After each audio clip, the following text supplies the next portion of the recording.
Hello and welcome, guys. I see many of you have already logged in. We'll start in a minute. Meanwhile, I will request all of you to comment in the comment section box if you can hear me properly. Am I audible?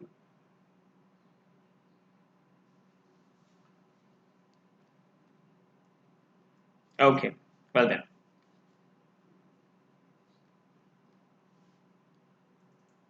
If you put on earphones, audio quality would be much better than this.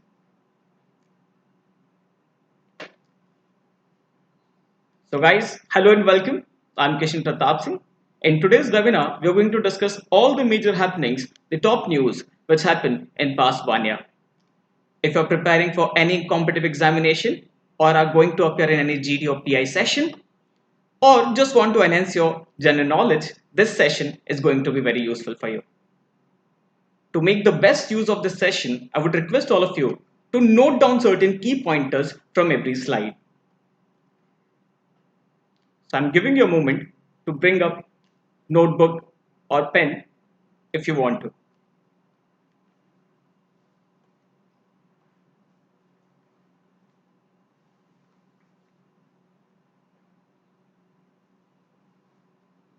Okay.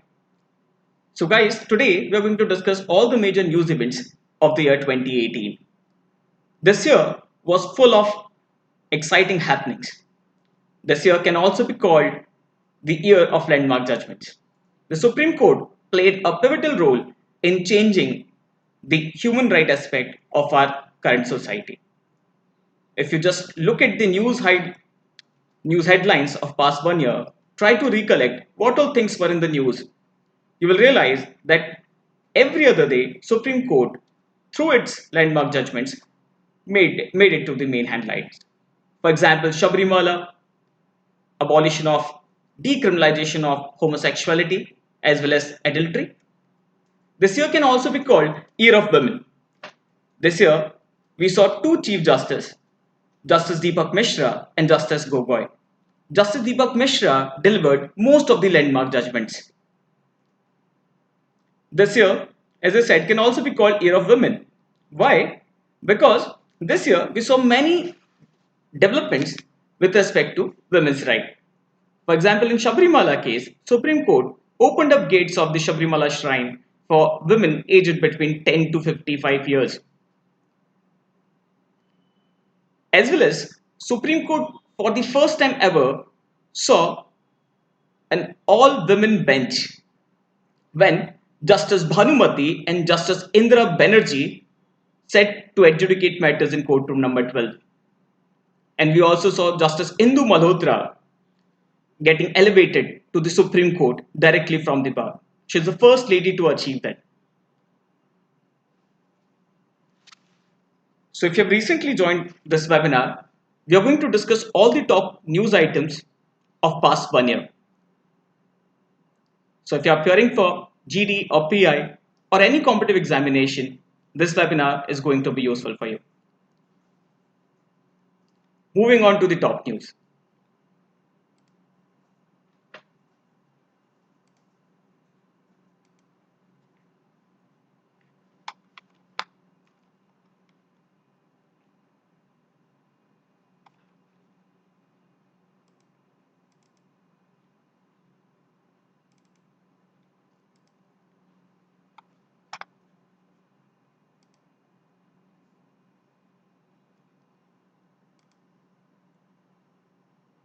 Okay, so this year was an extraordinary year in terms of number of cases dealing with fundamental rights, liberties, and rule of law.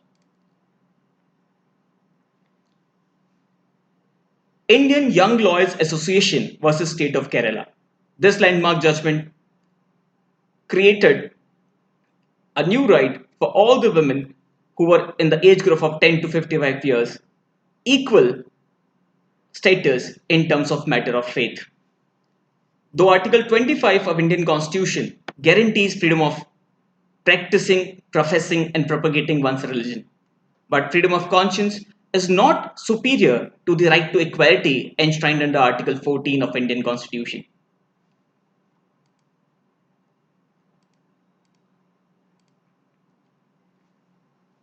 So the major issue before the court was that why were women not allowed in this shrine?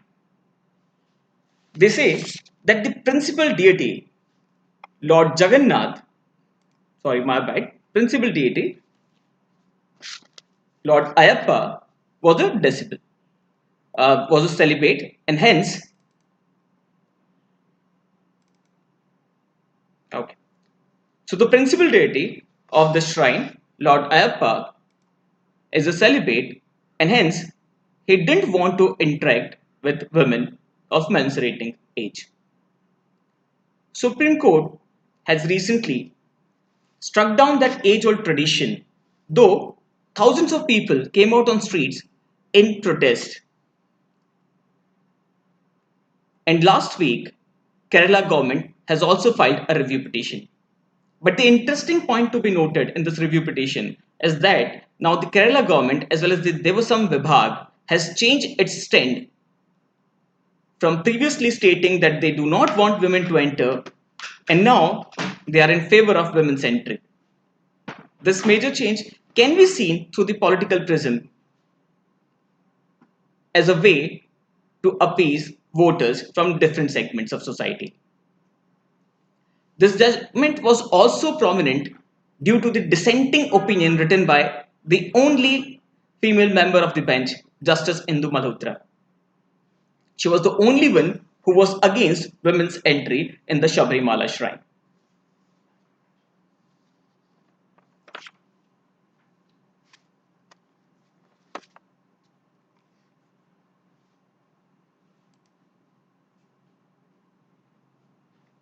Another major change that we saw this year was with respect to section 497 of Indian Penal Code.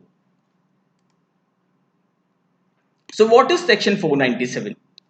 Section 497 IPC makes it a punishable offense to have an affair with someone else's lawfully wedded wife.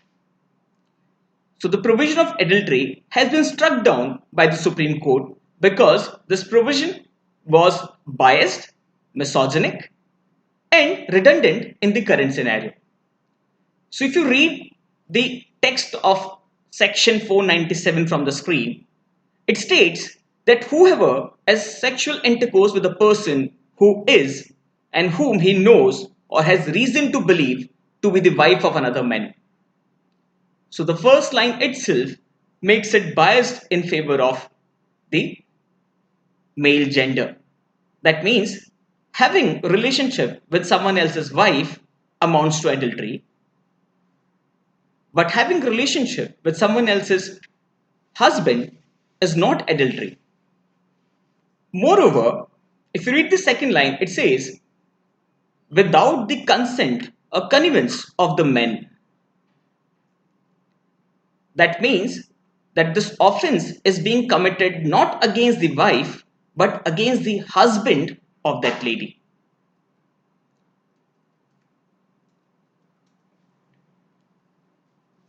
Any person who was found guilty of this offense was liable to a punishment of up to 5 years. And women were not even punished as abettors. Who is an abettor? Yes. Abettor is someone who helps out intentionally in the commission of an offense. You can be an abettor in any offense by either intentionally aiding the commission of that offense or by being part of a criminal conspiracy to commit some offense or by provoking someone to commit an offense. Though IPC was enacted in the year 1862, so IPC being such an old piece of legislation lacks certain concerns that the modern world would share, such as equality of gender. Note down the case headline, Joseph Shine versus Union of India. So why did we struck it down? Because Article 14 and Article 21 are getting violated. So what is Article 14? Article 14 of Indian Constitution talks about right to equality. In India, whenever we say right to equality, it has two aspects: equality before law and equal protection of law, which means everyone is equal in the eyes of law. When they're going to impose punishment, when they're going to apply rules, everyone will be seen equally and treated equally, right? But certain provisions of IPC do not follow that guideline. If anything comes in contravention with the part 3 of Indian Constitution, that is fundamental rights, then fundamental rights being fundamental will prevail, and any such statute or provision will be declared null and void, a nullity. So this section also violates Article 21, which is right to life. In India, we say that no person shall be deprived of his right to live as well as liberty without the process of law. So, this word life that they have mentioned is not just mere animal existence, but rather we are talking about a dignified, meaningful human life. So, any provision which treats man and women differently is definitely not going to get approval from this touchstone.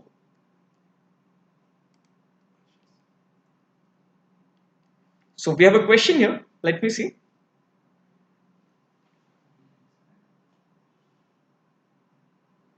Okay. So, Orleans has asked a question that what do we understand by the constitutional bench? The Supreme Court, when it is adjudicating any matter with respect to interpretation of the constitutional provision, it will constitute a constitutional bench, also known as the Samvidhanik Peeth or the Vedhanik Peeth. In order to interpret constitution, minimum number of judges required are 5. There can also be a larger bench that will also be called constitutional bench, but they will always be in odd numbers. So if we want to get a judgment of a 5 judges overruled, then we will approach a 7 judge bench. If you want to go against 7 judge bench judgment, then the court will create a 9 judge bench. A follow-up question, audience, for you. What do you think was the largest bench of Indian Supreme Court? So, how many judges were there in the largest bench of the Supreme Court? Others can also write in their answers in the comment section.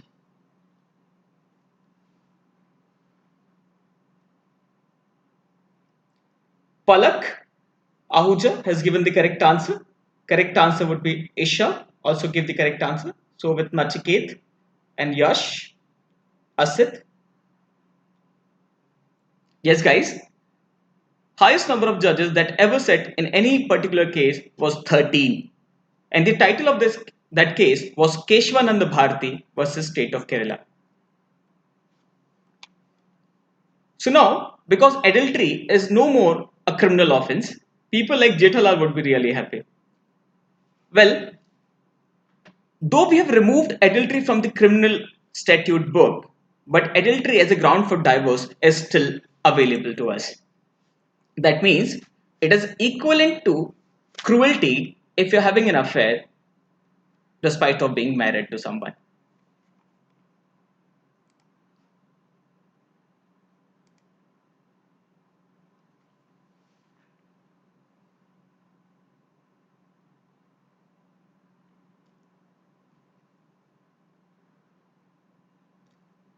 Vagashia Parth has raised the question that what was the point raised by Justice Indu Malhotra in the Shabarimala issue.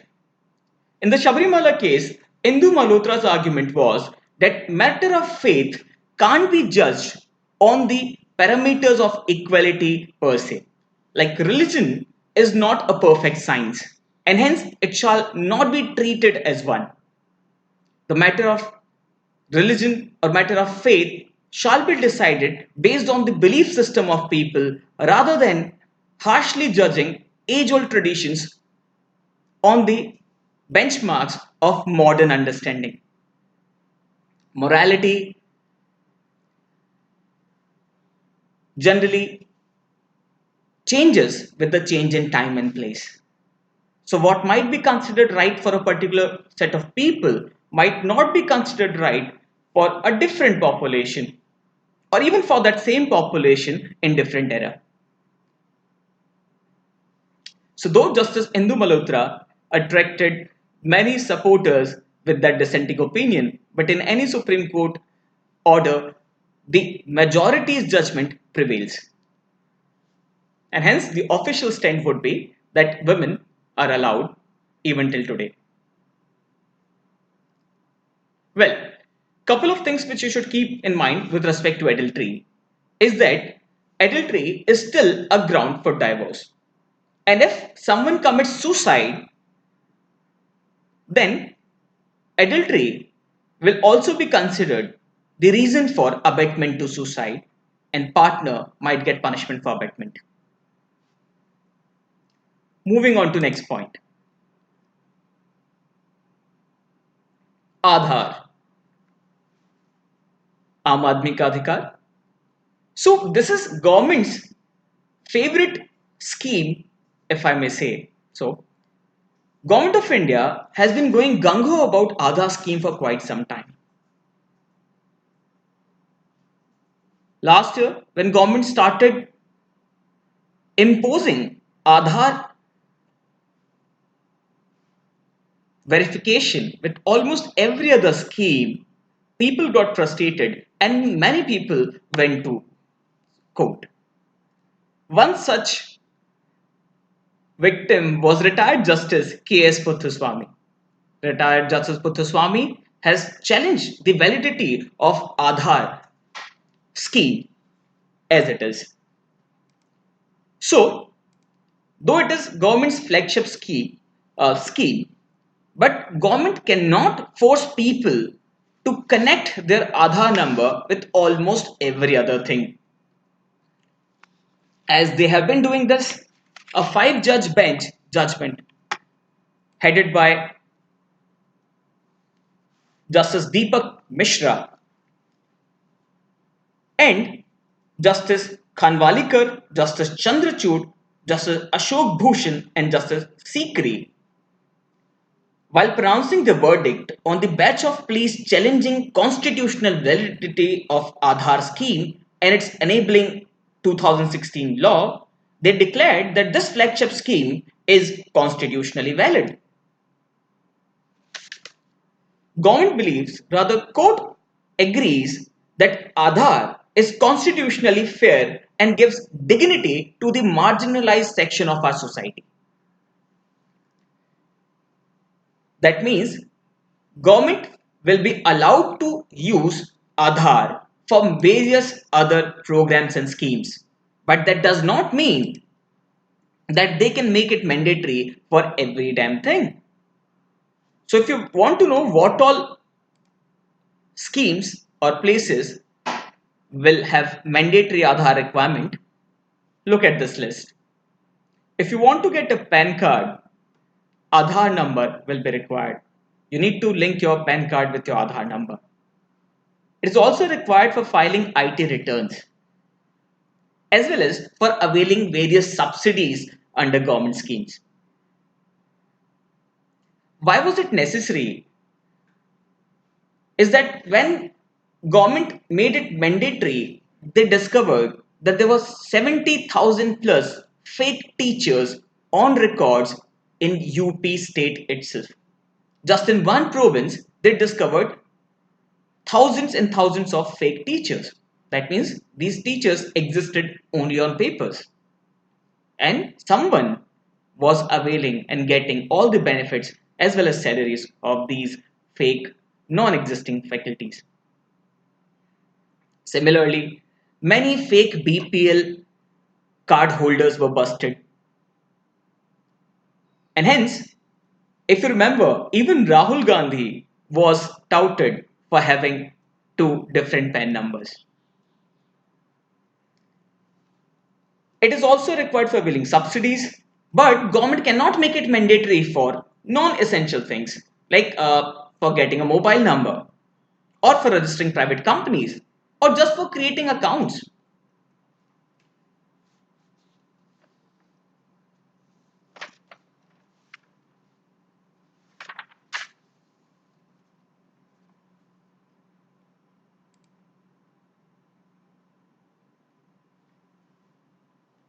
So we have another question here.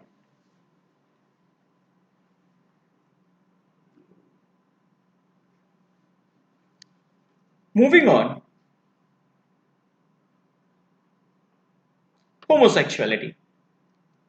In Navtej Singh Johar versus Union of India, apex court of a country has decriminalized homosexual relations in India. So what does it mean and what implication will it have?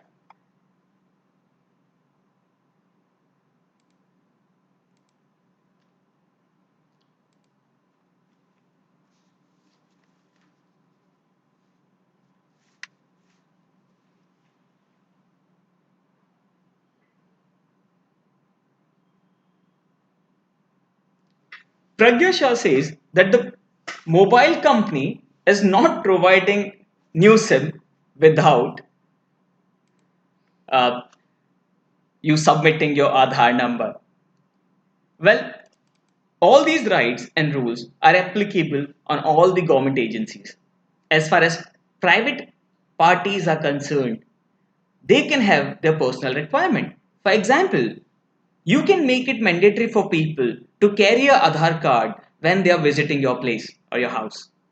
Similarly, if a private company wants to have some additional requirements, for example, if you go clubbing, nowadays they ask for your Aadhar card, not to give you subsidy, but to ensure that you are of a legal age.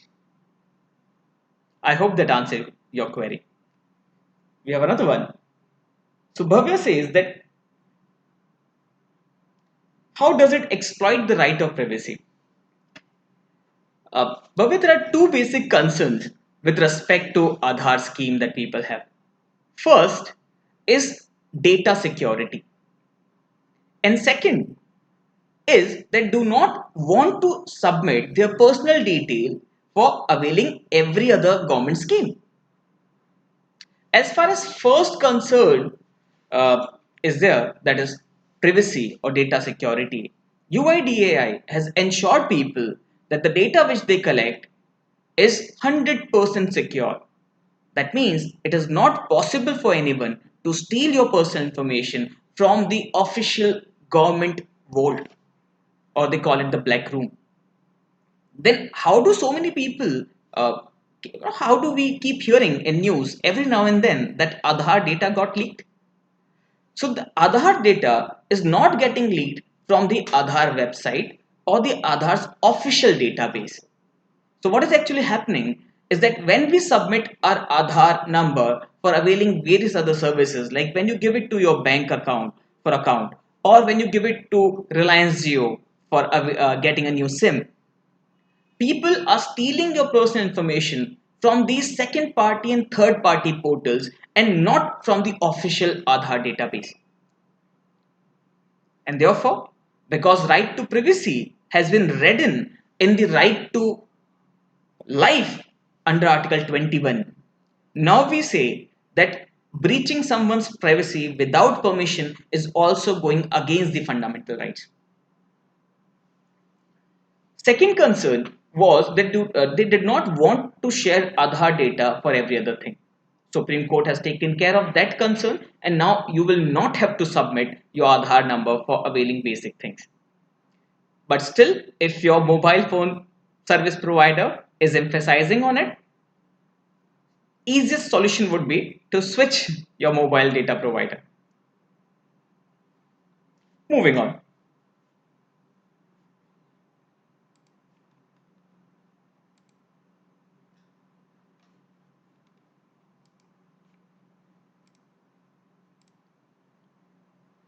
Homosexuality, though frowned upon in the conservative corners of our country, but is not a sin in the modern sense.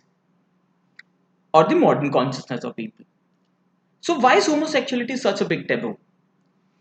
In India, IPC under section 377 punishes any kind of carnal intercourse against the course of nature. That means if you're having sexual relationship with someone which goes against the societal norms, that will fall under that definition. So though when this provision was enacted, the sole purpose was not to punish homosexuals. It is a very uh, wide application, there is wide application of this provision. That means the same provision is applied in cases of bestiality. This same provision prohibits pedophilia. And the same provision was also being misused to torture and to harass people from LGBT community. Couple of years back, one non-profit organization, Nas Foundation, approached the doors of Delhi High Court stating that right to equality enshrined under Article 14 and Article Section 377 of IPC cannot go hand in hand. That means this provision was violating right to equality of people belonging to LGBTQ community. Delhi High Court found merit in this argument and decriminalized homosexuality in Delhi. This matter went in appeal to the apex court. Justice Singhvi, in one of his last judgments, overruled the Nas Foundation judgment of Delhi High Court, and 377 was again made applicable to the LGBTQ group. Since then, various social activist groups and LGBT community, prominent members of those communities have been protesting and have been agitating to get it annulled. Recently, Supreme Court admitted petition of many prominent people, including Navjit Singh Johar, and they have declared that Section 377 will no more be applicable on the homosexual groups. But does that mean that we have removed Section 377 from our penal laws, penal books? Write your answer in the comment section.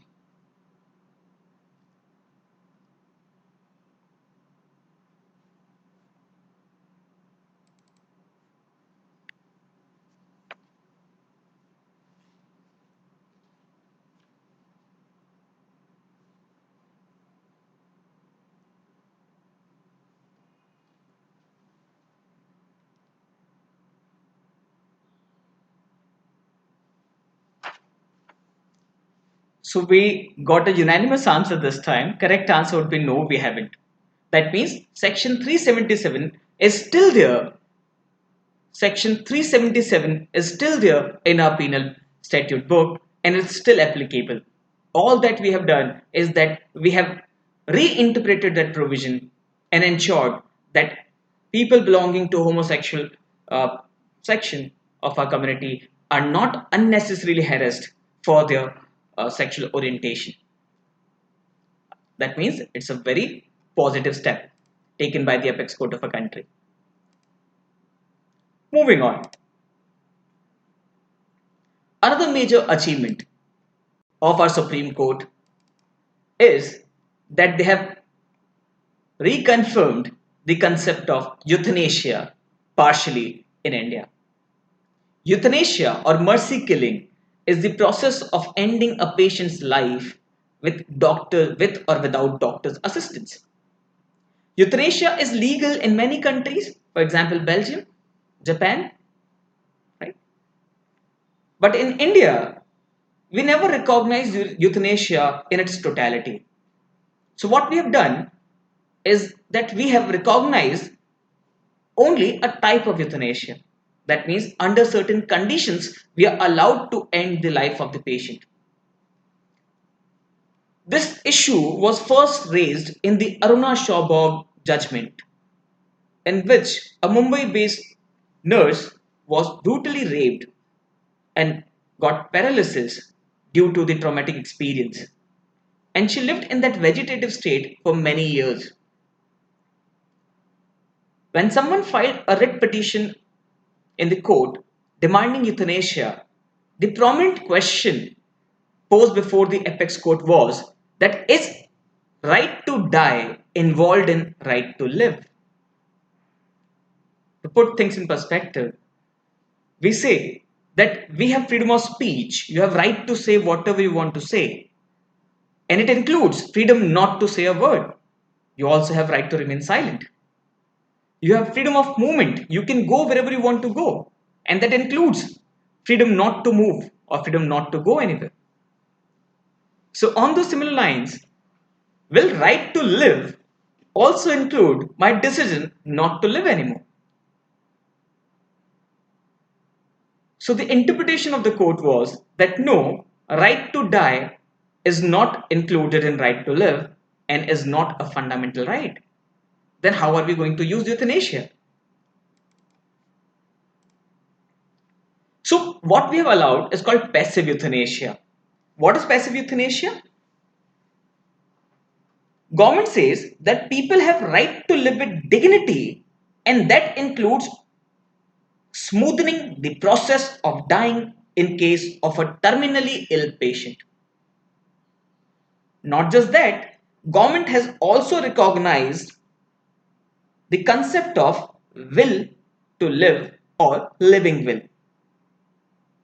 That has also been declared valid, and government has issued guidelines for the proper procedure to be followed for conducting passive euthanasia. So there is difference between killing someone and letting someone die. Passive euthanasia basically means unplugging the life support system. If someone is terminally ill or is in a vegetative state and there is no hope for that person to revive or recover, then with the consent of the patient, it is permissible, it is allowed to unplug him from the life support system. This judgment also includes concept of living will. That means you can also give it in writing in advance that in case you become incapable of giving your consent, what shall be done when you uh, are in such a condition. Let's say you go into coma or something. So does that mean that now right to die is a fundamental right?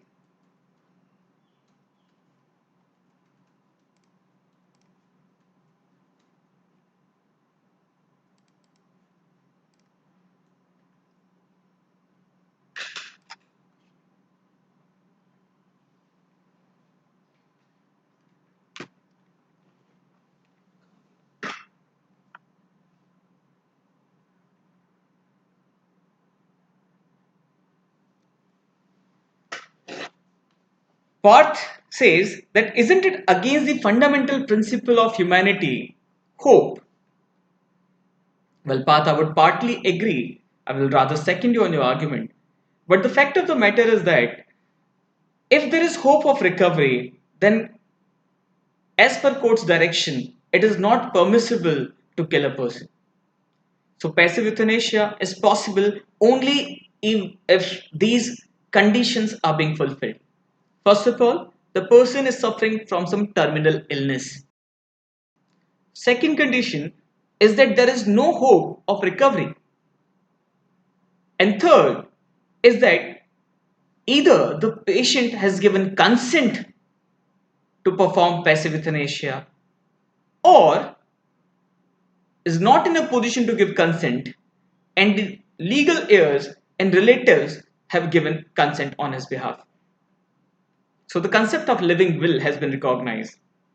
So though I agree that we must never lose hope, but the harsh reality of life is that due to the advancement of science and technology, now our doctors are capable of extending our life even beyond its expiry period. So let's say if my heart stops working, they will give me a pacemaker. If my kidneys fail, they will give me dialysis. They have created an equipment for almost every other ailment. Even if they know that this person can never recover and the treatment is painful, they will just extend that painful treatment for me. So, death wish or dying with your own wish is an age old recognized concept. In Jain tradition, there was a concept called Santhara. In Western Rajasthan, there's a concept called Jujhar. Same way, people used to say take samadhis in many other places in India. So, though we are not advocating those practices or we are not saying that all those practices were right or wrong, only thing that we are saying that the concept of living will is also related to humanity. Rather than continuing with the excruciating pain of that patient, knowing fully well that that person cannot recover, we are not helping him or her. Rather, we are just adding to that person's misery. So I believe we should let that person take a call whether he wants to continue with that treatment or he wants to die. Doctor is in no position to declare or decide that whom he will let uh, live or whom is he going to kill. Moving on to the next major issue. But before that, we have another question. So Pragya says that is Santhara legal? Well, basically, what is Santhara is that in Jain tradition, saints and many times normal saintly elderly people, in their old age, when they feel they do not want to live anymore, they will give up on food and water. And obviously, eventually, their health will deteriorate and they will die. Legally speaking, this question, when popped up before the Supreme Court, they answered in a negative. No, Santhara is not legal. But let's say if you're fasting for a day, can I force you to eat something on that day? No, I can't. If you're fasting for, let's say, 9 days during Navratri, can I force you to eat something? No, I can't. If you're keeping rosas for 40 days, can I force you to eat something? No, I can't. So, though legally Santhara is not allowed, but practically, if you stop eating, nobody would be able to force you to eat. Especially when people take up Santhara first, people surrounding that person are always in support of the cause. So nobody in the administration will get to know of it. I hope that answers your question. Oh, there's one more. Who has the power to permit passive euthanasia? Though government is creating new guidelines to properly administer such cases, but right now you will need doctor's permission. That means doctor will judge the fitment of the patient. He is the person in a position to declare whether the person is terminally ill or not, whether there is hope of recovery or not, right? And you will submit that report of the doctor to the court, and court will have to decide on case to case basis, right? But once the guidelines are out, then we are going to follow that procedure on ad hoc basis. As of now, court has the authority to decide on cases of passive euthanasia. Moving on. India's most controversial dispute, the Ram Janmabhoomi Babri Masjid dispute case. Though this case is 100 years old, but it never dies out. Even today, if you look at it, every now and then, your news channels will broadcast a show on this very issue. So, this judgment is not with respect to Ayodhya, as we all know the Ayodhya verdict is not out, but Mohammed Siddiqui versus Mahant Suresh Das is a case related to the main Ayodhya dispute. There's an old Supreme Court judgment called Faruqi case, in which it was declared that mosque is not an essential feature of Islam. So when any part of your religious practice comes in contravention to our public policy, it is the public policy that will prevail. For example, if in my culture we believe that widows shall be burnt along with the deceased husband, the concept of sati, and right to equality says that they have right to live and right to live equally. The government will say that right to life and equality is superior to your belief, and hence that lady's right to live is far more superior to your right to kill her. But if your belief is the core fundamental principle of your faith and is not violating the basic fundamental rights of other people, you're allowed to keep your faith, you're allowed to enjoy your religious freedoms freely in India, right? So you can, construct temples, you can construct mosques, you can construct gurdwaras or any other place of worship. But imagine if government is trying to expand the main highway or the road in front of that mosque or temple. Can they remove that temple or mosque from its original place? So look around you. It's not that difficult to answer. Answer should be yes. So we have been removing, rather relocating, and many times demolishing religious structures for developmental work. So re-establishing Faruqi judgment. Even this Ayodhya verdict, court declared that though mosque is not an essential feature of Islamic faith, you can pray anywhere you want, but still Faruqi judgment can't be viewed out of the context. Faruqi judgment was delivered keeping in mind government's requirement to acquire private property, right? So though this judgment will have an implication on the original Ayodhya dispute, but it is not going to be the deciding factor.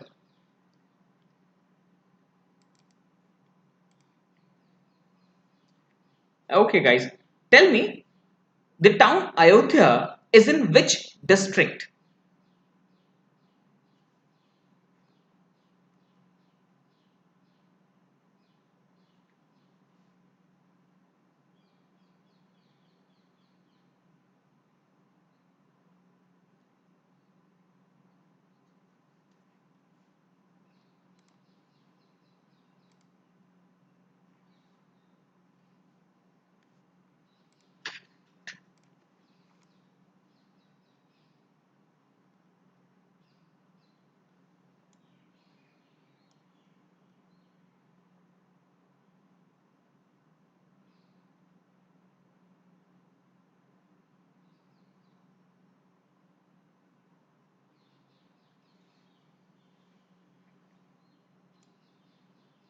So Sabrish says Faizabad, Lena says Faizabad.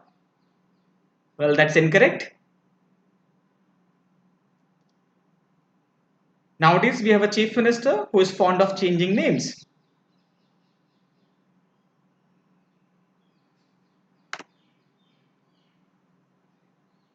So Deobrat Singh gave the correct answer. Now Ayodhya town and district both will be called Ayodhya. So he has changed names of various other places. Which other prominent place can you mention where they have changed the original name with a new one?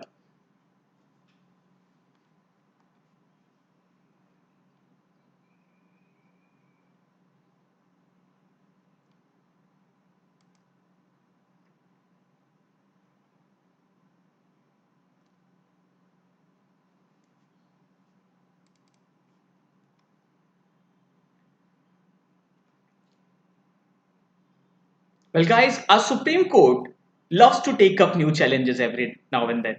So they have been declaring many such judgments which are practically unimplementable.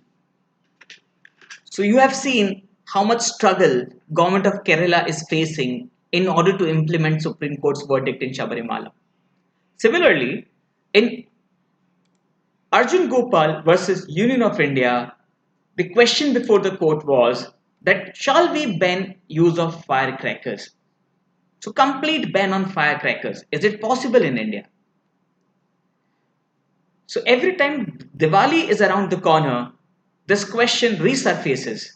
Are crackers good or bad for us? How much do they contribute in the air pollution that we are facing? Some cities like Delhi are the worst hit places on earth. Rather, Delhi becomes world's most polluted capital every time, especially during the Diwali season. So what did the court do?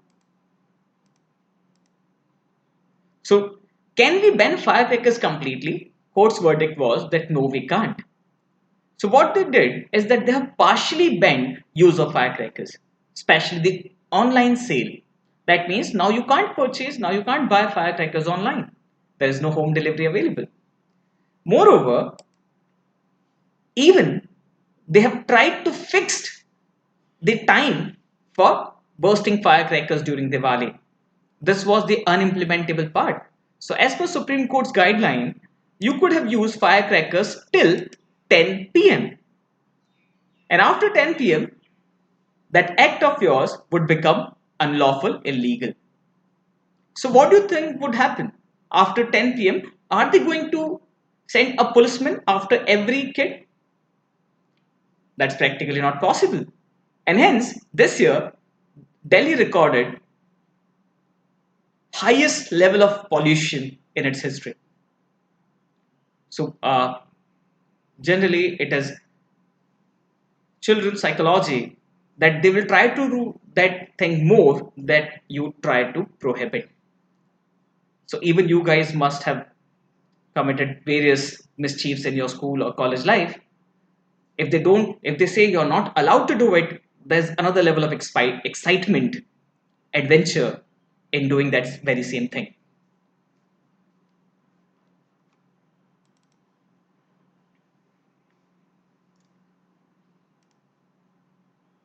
Arjun Gopal versus Union of India.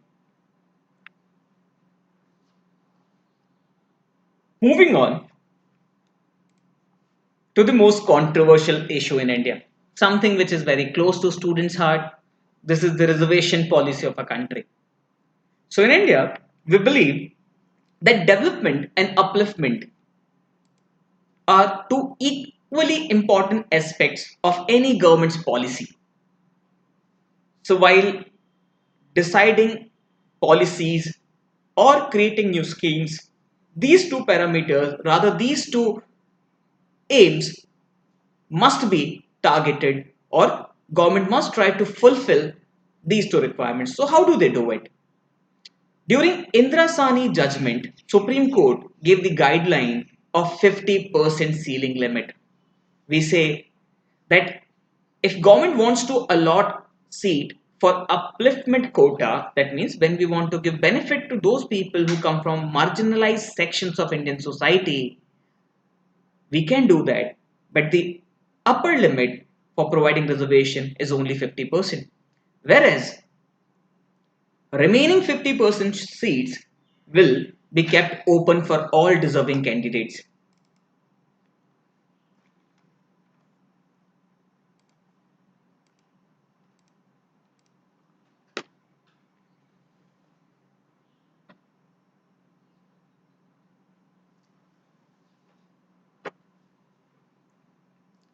Guys, we're going to discuss few more points.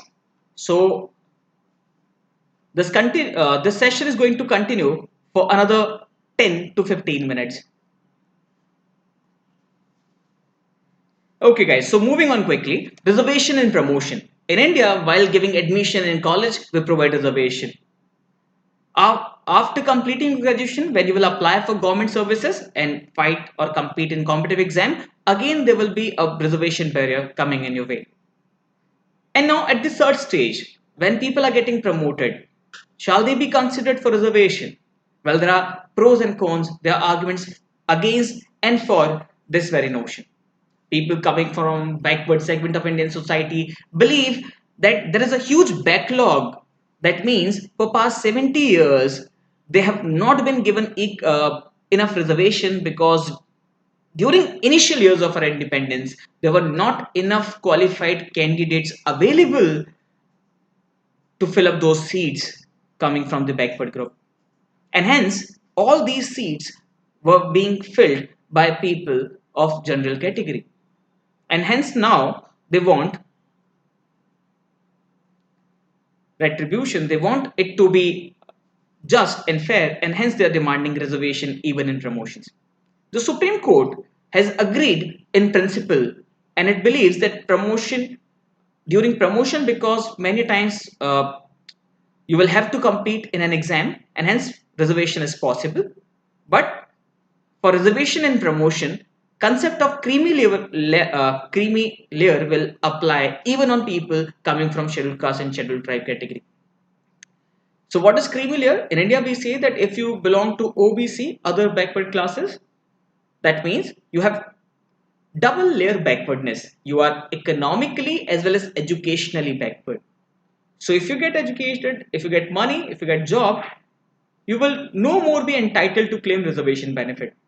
So every state is entitled to create a benchmark limit. In Maharashtra, we say if you are making more than 8 lakhs per annum, your family is making more than 8 lakhs per annum, then though you are from OBC background, you won't be entitled to claim reservation. Similarly, now for promotions, even people from scheduled caste and scheduled tribe categories will have to follow the concept of creamy layer.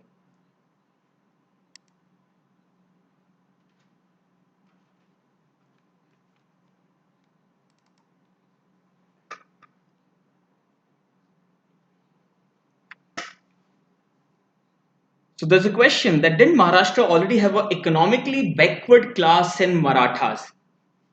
Well, for providing reservation to the Maratha community, government of Maharashtra has created a special quota, socially and economically backward groups. Those groups, people falling under SEBC, that is socially and educationally, socially and economically backward segment, are different from scheduled castes and scheduled tribes because people from SCs and ST groups or categories have triple layer backwardness. They are socially, educationally, as well as economically backward. And hence, if government can demarcate two groups as having distinct identity, that means if we can create intelligible differentia between any two group of people, we can implement different rules on those people, on those groups. So Marathas will fall under economically and socially backward category, whereas OBCs fall under economically and educationally backward category. Government has also created another 10% quota for just economically backward people from otherwise general category. So we are trying to create so many different quotas. How is it possible to give that many jobs? How much do you think government sector contributes in direct job creation? Well, guys, that is not more than 2%. And out of that, we can only give 50% quota, which means just 1%. So all this fight, all this ruckus, just for that 1% of the economy. Let's move on. Nambi Narayanan, a very well-known scientist who was falsely implicated in spying charges. He was arrested, harassed, and subjected to mental cruelty. Filing false criminal case against a person is also a punishable offense in India. It's called malicious prosecution. Mr. Nambi Narayanan didn't lose hope. He kept on fighting his legal battle, and recently Supreme Court has awarded 50 lakh compensation to Nambi Narayanan for the loss of service and mental cruelty and harassment that he had to face. Not just that, government of India also gave him a very well-known award. Which one was it?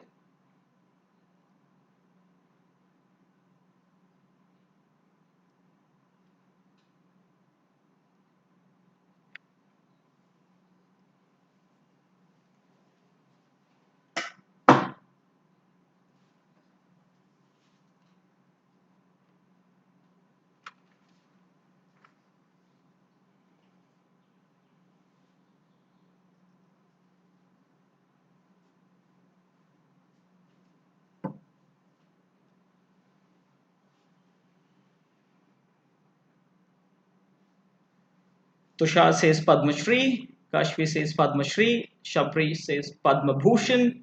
Padma Bhushan, Padma Shri. So it seems we have a tie here. Well, correct answer is Padma Bhushan.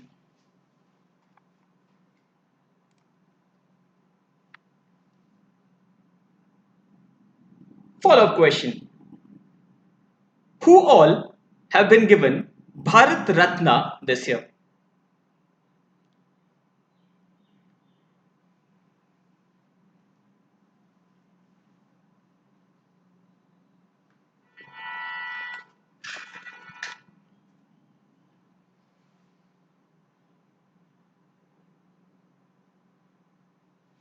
Who all have been given Bharat Ratna this year?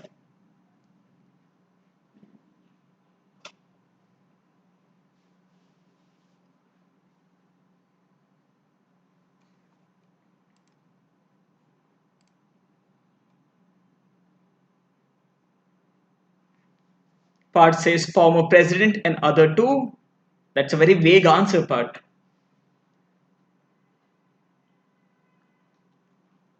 Darshan says three. The number is correct.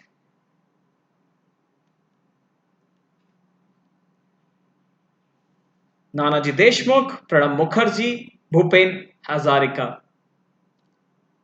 Swarina Jain gave the correct answer.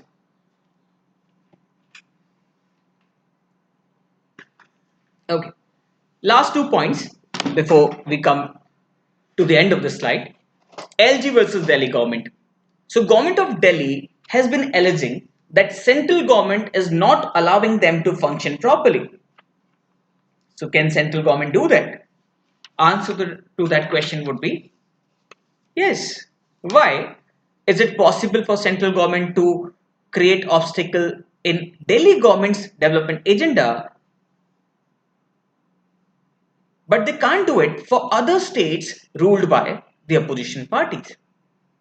So if they can't stop Rajasthan's progress or Madhya Pradesh progress or decisions of the cabinet, how can they do it with Delhi?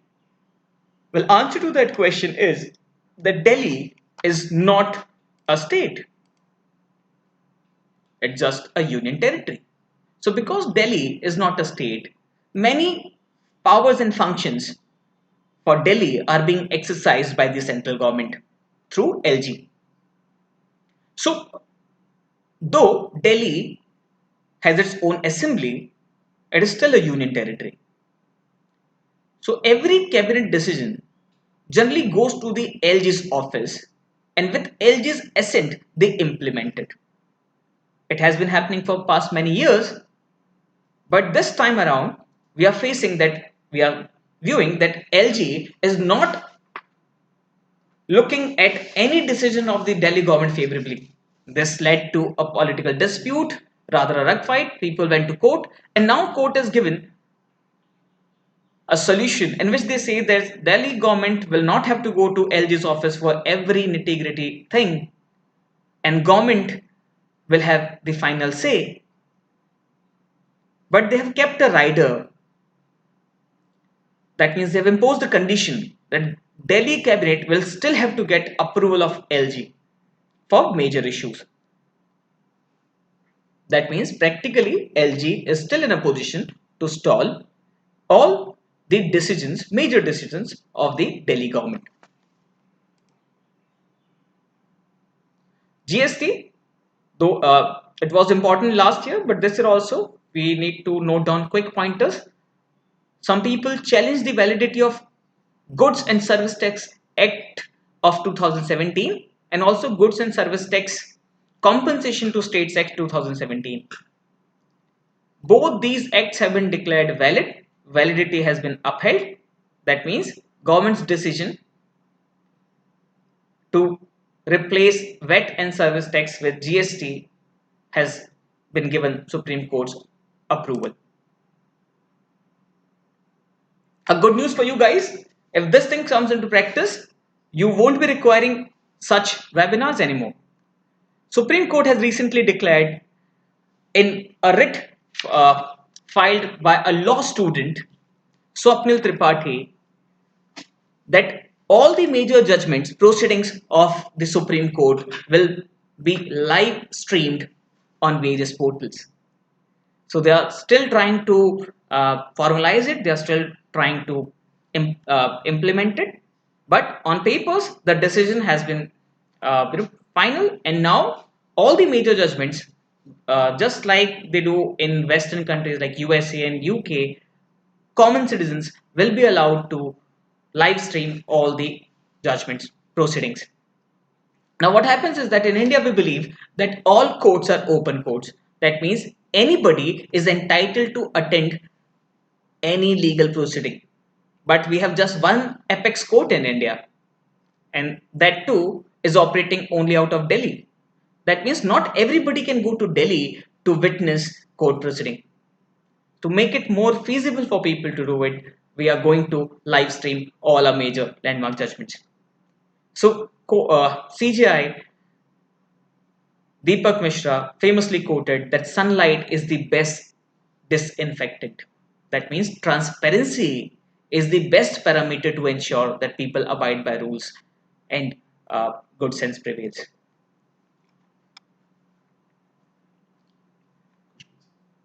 So there's a question.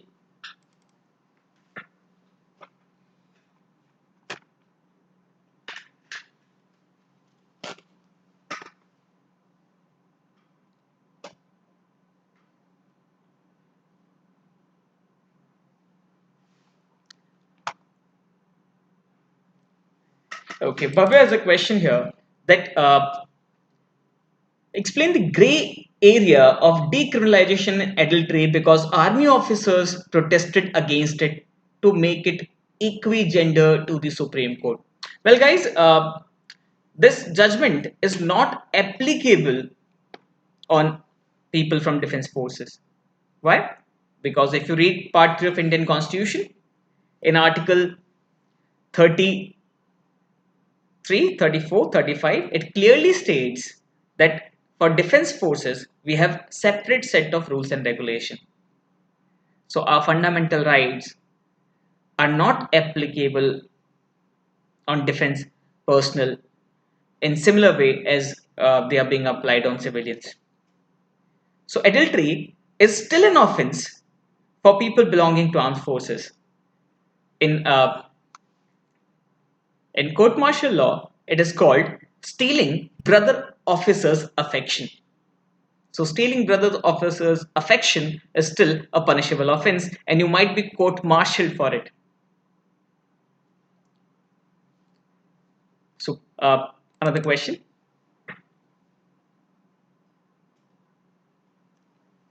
Sagar has a question here that was GST properly implemented? Well, Sagar,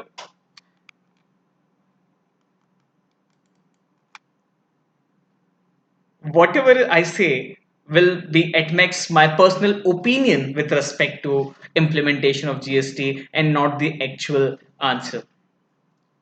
So I will refrain from giving opinions here, right? So if you still want to know, in part, yes, GST was implemented. It was a move in right direction. But whenever we try out something new, there are always some obstacles.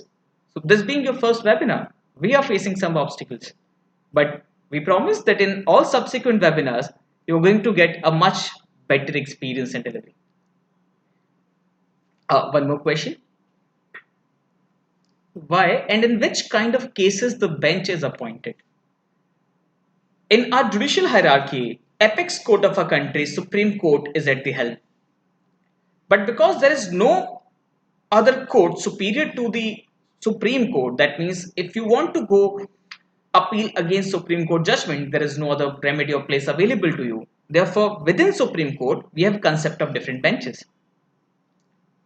So if there is a judgment delivered by a double bench judgment, that means if there were two judges hearing that matter and they have delivered a judgment, judges are not God, right? So they are not gods, they are not deities. Whatever they decide is subject to criticism and it might even change.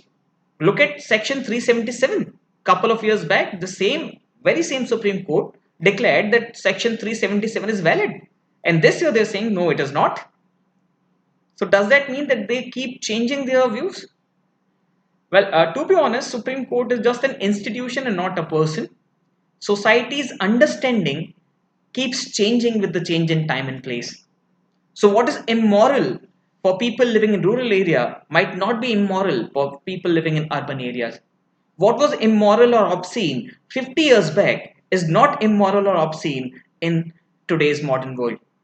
Similarly, if something changes in future, Supreme Court should be in a position to change its own viewpoint. In order to do that, they create a larger bench to overrule the previously decided judgment of the Supreme Court. So every case that we file in the Supreme Court goes to the Chief Justice of India's office, and he in turn allots that matter to a bench. So there are 31 judges in our Supreme Court, and they have created 13 different courtrooms. So in the courtroom number one, the first courtroom, CGI himself presides upon all the matters, and that room generally has a full bench. That means there will be at least three judges in that room, though it's not mandatory, but that's the custom prevailing. In all other courtrooms, you will generally find only two judges sitting together and presiding over matters. But if we have to review a previously decided judgment of the Supreme Court, we need to create a stronger bench or a larger bench. And that is how CGI decides how many judges will be required for deciding a particular matter.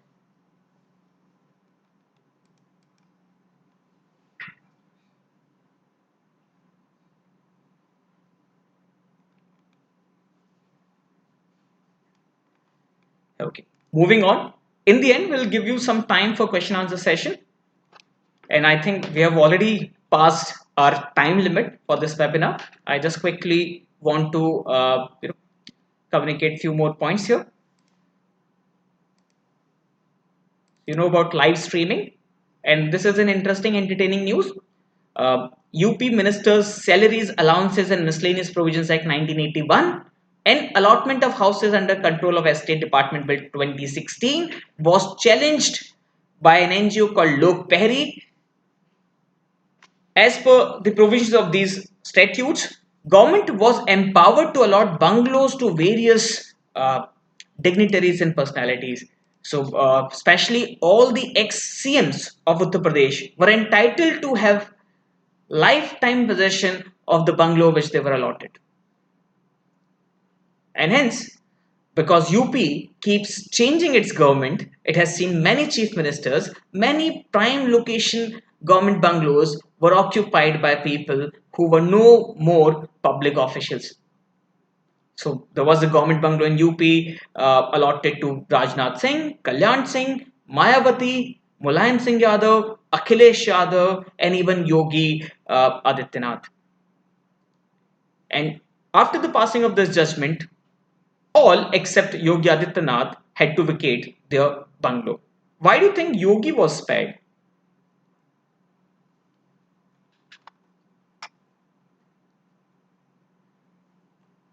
Well, guys, because he is the current chief minister, he will have to vacate that bungalow once his tenure is complete. So, Supreme Court has held that once such person completes his term, he is not different from any other common man. So, you are no more a government official or a public figure. Rohingya crisis has been discussed many times in news debates. 7 Rohingyas went to the Supreme Court against the government's order to deport them back to Myanmar. Myanmar government has accepted that these people are Myanmar nationals and was willing to take them back, but because they were suspecting persecution, they invoked the concept of non-refoulement. In Convention relating to status of refugees 1951, which is a UN instrument, principle of non-refoulement says that we can't send back a person back to a place where his life or liberty would be under threat. So again, this concept relates to human rights. But Supreme Court of India has delivered a judgment in government's favor. India is not signatory to these international instruments, so we are not bound to follow concept of non-refoulement or any other asylum-related UN instrument. Though India is a country of immigrants, since the inception of our very nation in 1947, when we started our journey, we started with thousands and thousands of people pouring into our borders. So India is truly a country of immigrants. Many people migrated from Pakistan, east and west. And even whenever there was any crisis in our neighborhood, India was first to help out refugees. When Tibet was attacked by China, Dalai Lama, the 16th Dalai Lama, came to India along with one lakh other supporters. When there were riots in Bangladesh, many Chakma Buddhist minority community people came to Tripura and they are still living there. When there was dispute in Middle East, many Palestinians came to India. You might be surprised to know that there are more than 20,000 Palestinians living in Delhi. So why this time we are not extending our helping hand? Yes, we are. So if you look at this map, there are more than 40,000 Rohingyas officially in India right now. Many other countries have also extended their support and have been allowing Rohingyas to land on their shores.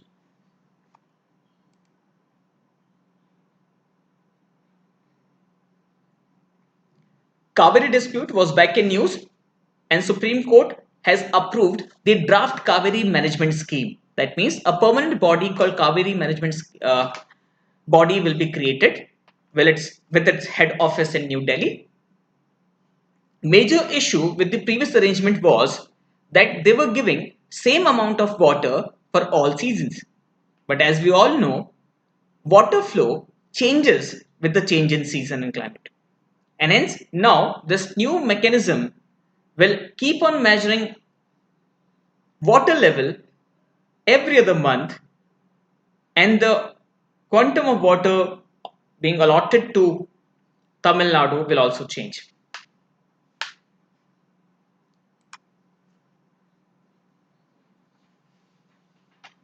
Last point for the day is Rafale, a scam which was no scam. So, a petition filed by Manohar Lal Sharma versus Narendra Damodar Das Modi, it was alleged that the government of India, in order to give undue advantage to some Indian private players, took bribe in the Rafale deal, and the fighter jet which was being bought was not in the best interest of Indian nation. Though the petitioner did not present any evidence in the court of law, and court had to declare that individual perception cannot influence the court into intervening. That means just because I believe something wrong has happened, that is not sufficient ground for court to initiate proceeding or the court to allocate government resources in order to discover a fraud without any evidence on petitioner's part. I hope you guys enjoy this session. I'm allotting or yielding the time to the floor. If you guys have any question, we are going to take up a couple of questions now. So if you have any question, please write it down in the comment section and we'll try to take up a couple of questions before we end this session.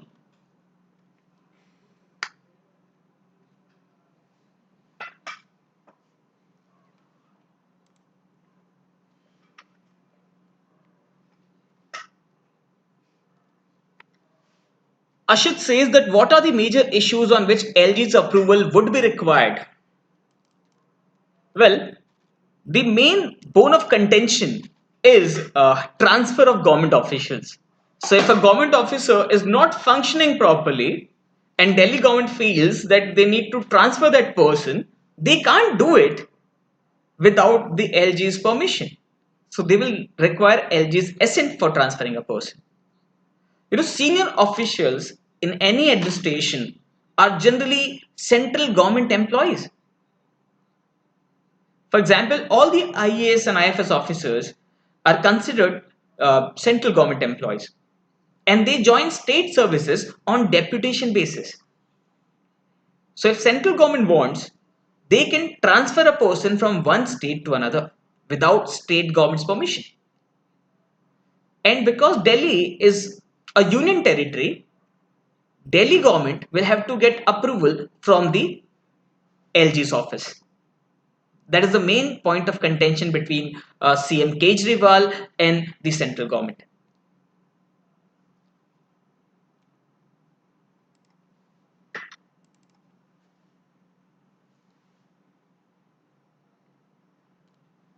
How can a communicate? Okay. So Bhavya has a question. How can a communication and oil sector company have a aircraft deal though? Well, Government of India couple of years back started a scheme called Make in India. So government is trying hard to convince foreign companies to set up their manufacturing plants in India, and that too in collaboration with some Indian company, Indian corporation. Because in India, defense sector was completely reserved for government companies. No company in India can have prior experience of defense sector. So this was something new that we were starting. And as a prerequisite, foreign players were required to associate with some Indian company. Then only they were allowed to set up a plant and provide equipments to the Indian defense sector, Indian government. And because Reliance is a big brand, Dassault opted for this conglomerate. So Reliance Communication is just one branch of Reliance team, Reliance conglomerate. They are into various other things, not just this.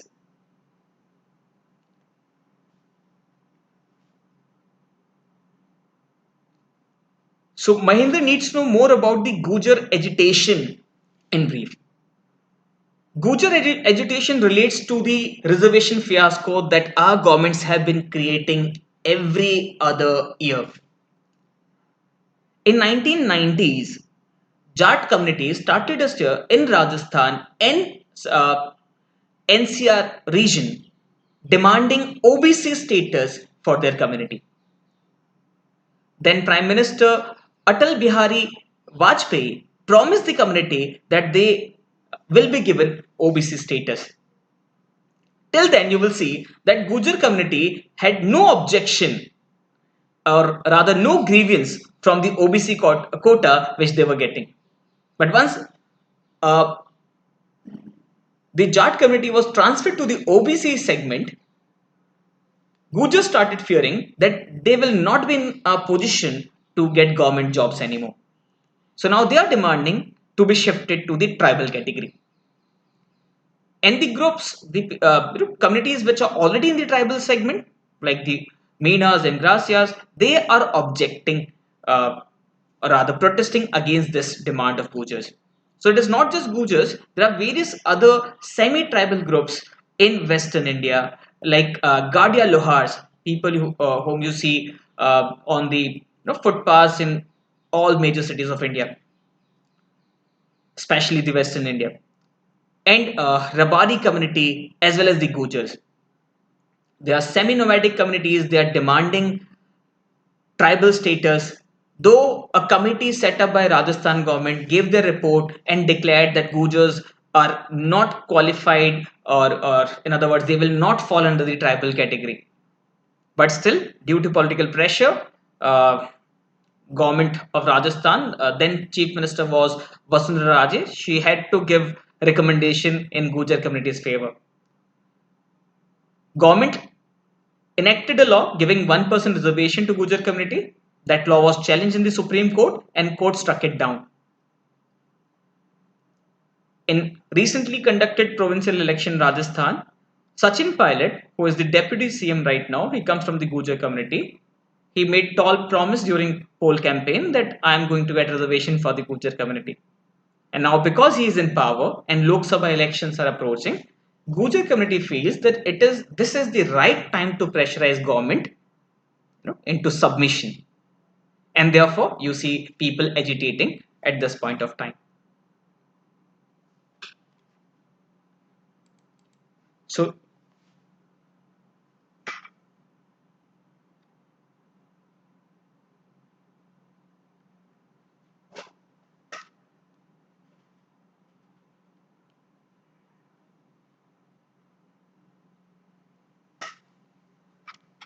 So last Gujar for today.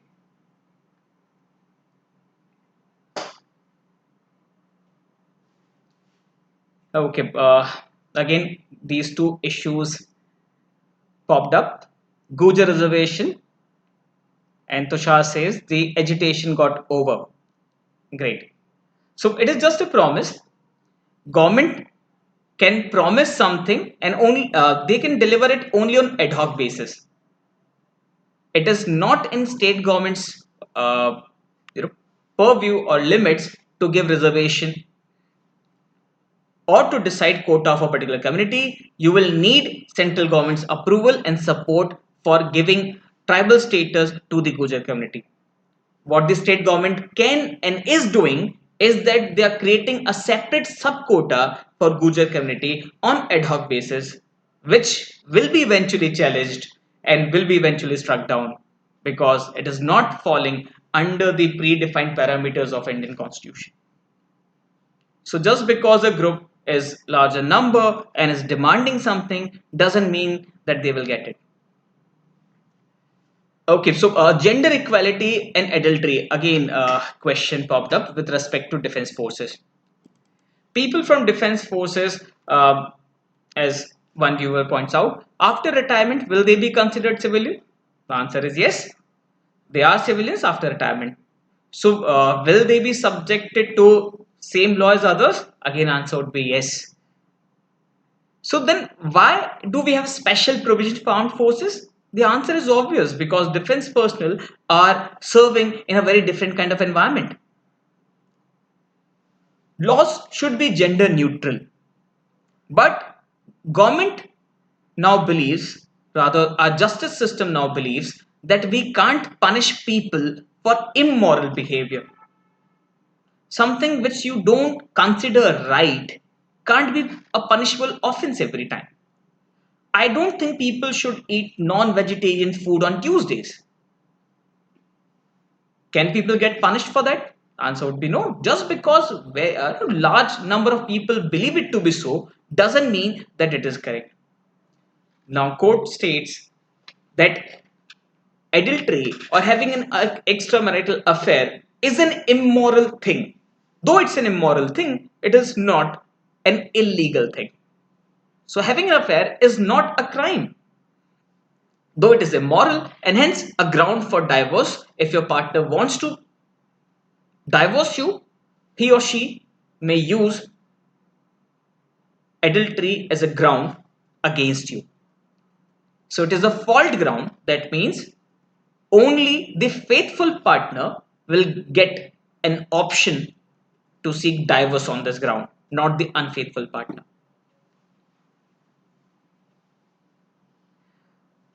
Guys, we are up with time. I would have loved to discuss lot many things, but I believe we should wind it up now. Thank you so much for logging in. Thank you so much for bearing with me for such a long duration. We didn't planned it to be such a long session. If you and your friends are interested in preparing for various entrance exams, Endeavor Career is your go-to place. Visit your nearest Endeavor Center and get enrolled if you want to prepare for various entrance exams, competitive service exams in India.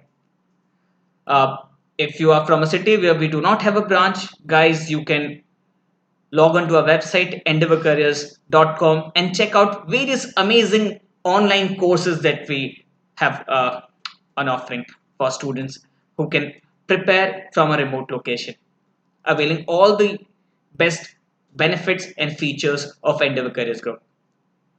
Thank you so much for listening patiently. Thanks a lot.